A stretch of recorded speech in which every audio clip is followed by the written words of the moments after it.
Estamos en esta casa no es hotel esta noche hablando del polémico fondo indígena. Ministra, lo que le preguntaba antes de irnos en el último bloque, a la Contraloría no le ha quedado más opción que presentar. Los tiempos administrativos la estaban apretando y por eso no quedó más opción. Esta pregunta se la hago por las declaraciones que justamente hizo la oposición y en la revisión de prensa que hicimos esta mañana, donde se indica que si no hubiera sido la presión de la oposición, realmente este tema no hubiera podido esclarecerse.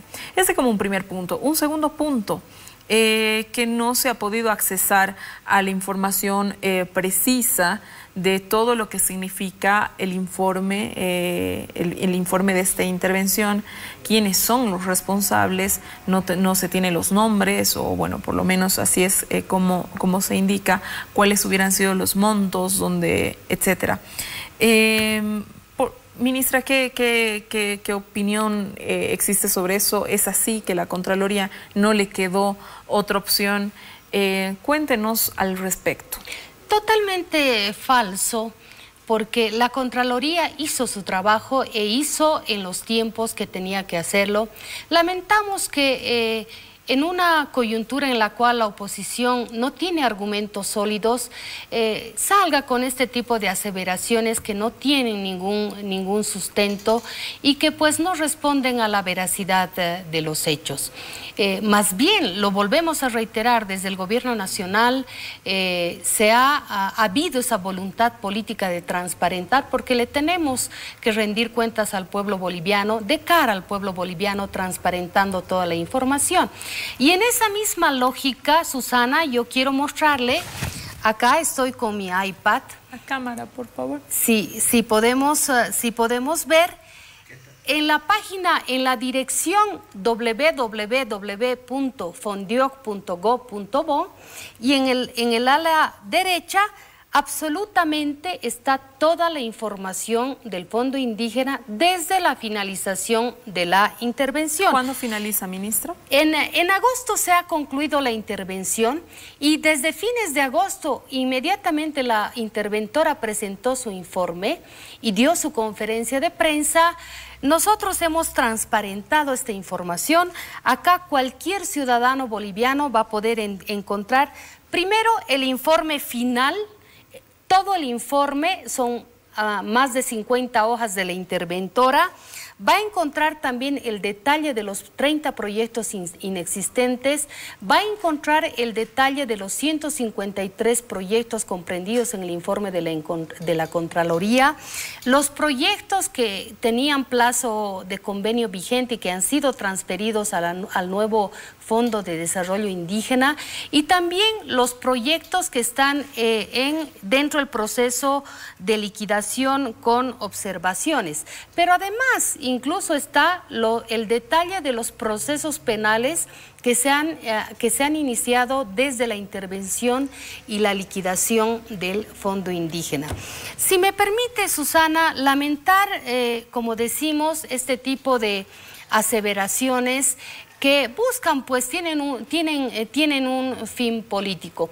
Pero nosotros estamos ya acostumbrados a escuchar.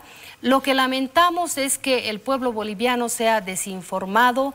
Referirme simplemente a manera de ejemplo, como en épocas pasadas, y precisamente porque no había una ley Marcelo Quiroga Santa Cruz, no había una política pública de prevención, tampoco teníamos una ley de control social y rendición pública de cuentas.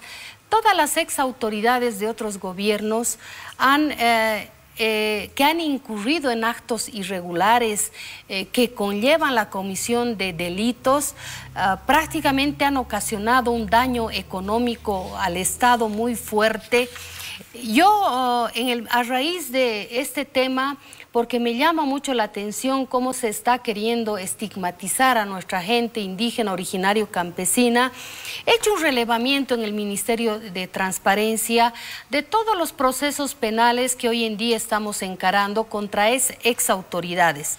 Estamos hablando de del ex prefecto Mario Cosío, por ejemplo, el ex prefecto Manfred Reyes Villa, el ex senador Roger Pinto, José Luis Paredes. La cantidad de procesos, ministra, ¿será que eso lo podemos mostrar en pantalla? Claro que sí, tenemos un relevamiento de casos y lo más llamativo, Susana, es el monto. Hemos cuantificado el presunto daño económico al Estado en la suma de 113.370.951 bolivianos. En el Fondo Indígena, los proyectos inexistentes, los 37 prácticamente alcanzan a 2,5 millones, solamente para que la población se dé cuenta.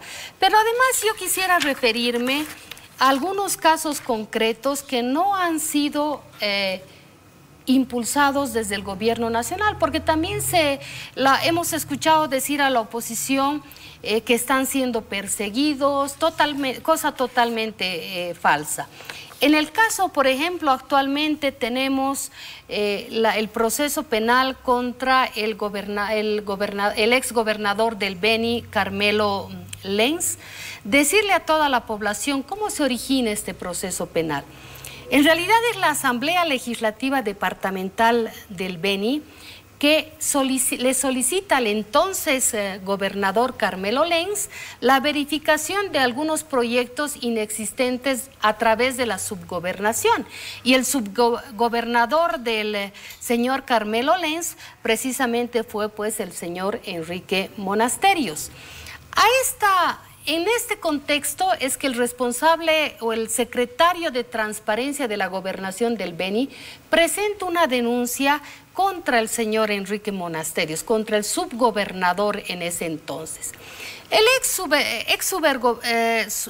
subgobernador en junio del año pasado presenta su ampliación de declaración informativa y ahí es donde él denuncia y dice que toda la plata de estos proyectos inexistentes que estaban en el proceso penal habían sido canalizados hacia el señor Carmelo Lenz y también hacia el exgobernador Suárez. Y ahí es donde salta el tema del vehículo. Aparece un vehículo porque el señor Enrique Monasterios señala que con parte de esos dineros de la gobernación que no los habían ejecutado, había comprado un vehículo que fue obsequiado al exgobernador Carmelo Lenz. Y finalmente, pues en este trance, el Ministerio Público encuentra el vehículo en manos del hermano del señor Carmelo Lenz.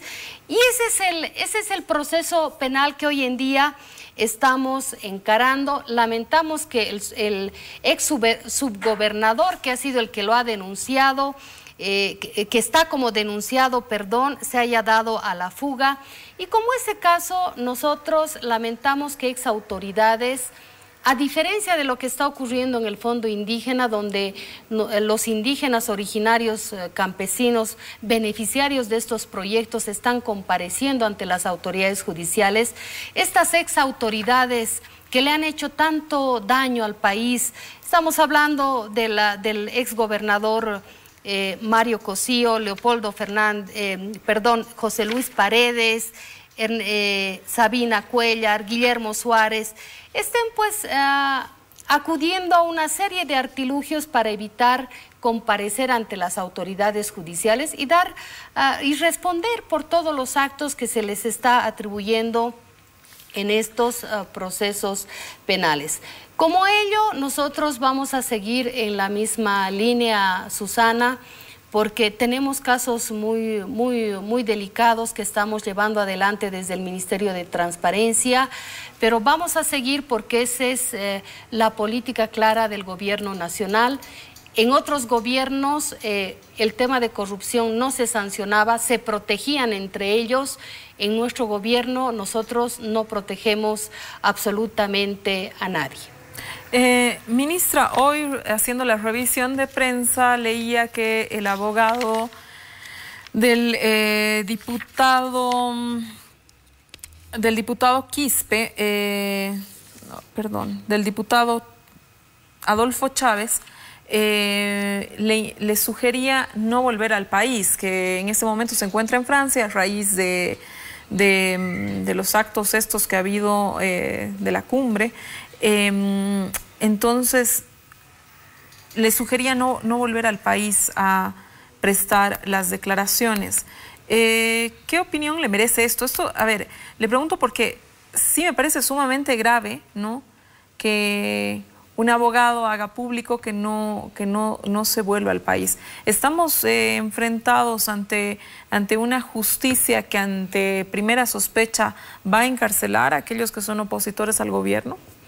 Lamentamos que primero un abogado en ejercicio libre de la profesión, pero que tiene esa gran responsabilidad de prestar un asesoramiento adecuado a una persona sindicada en un proceso penal, tenga que estar efectuando este tipo de recomendaciones que en realidad lo único que van a hacer es originarle problemas, ¿no es cierto?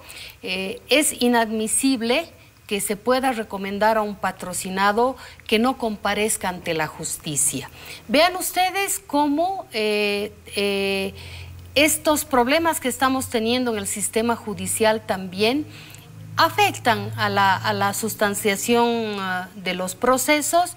Definitivamente ese sería un grave error para el señor Adolfo Chávez, porque lo que corresponde hacer es, independientemente de la línea política, la inclinación que tenga, es comparecer ante la autoridad judicial.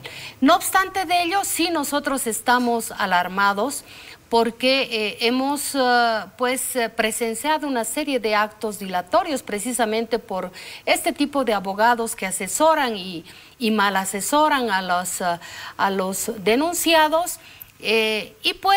Hoy lo que estamos haciendo, y vamos a continuar en esa misma línea, sin duda es acudir a la autoridad judicial. Nosotros, en este momento, la autoridad judicial ya ha dispuesto la aprehensión del señor Adolfo Chávez y la ha dispuesto en estricta justicia porque, teniendo la obligación de comparecer a una audiencia hace 2 días, él no lo hizo. Sería realmente desastroso que tome una actitud, una decisión similar a la que han asumido exautoridades de otros gobiernos neoliberales. Pretender eludir a la justicia no es responsable. Lo más importante, yo creo que es que cualquier persona que esté sindicada de la presunta comisión de un delito tenga que comparecer ante una autoridad judicial, presentar sus descargos. Es la única forma de decirle y hablarle la verdad al pueblo boliviano. Caiga quien caiga, ministra, esta aseveración que han hecho muchos voceros del movimiento al socialismo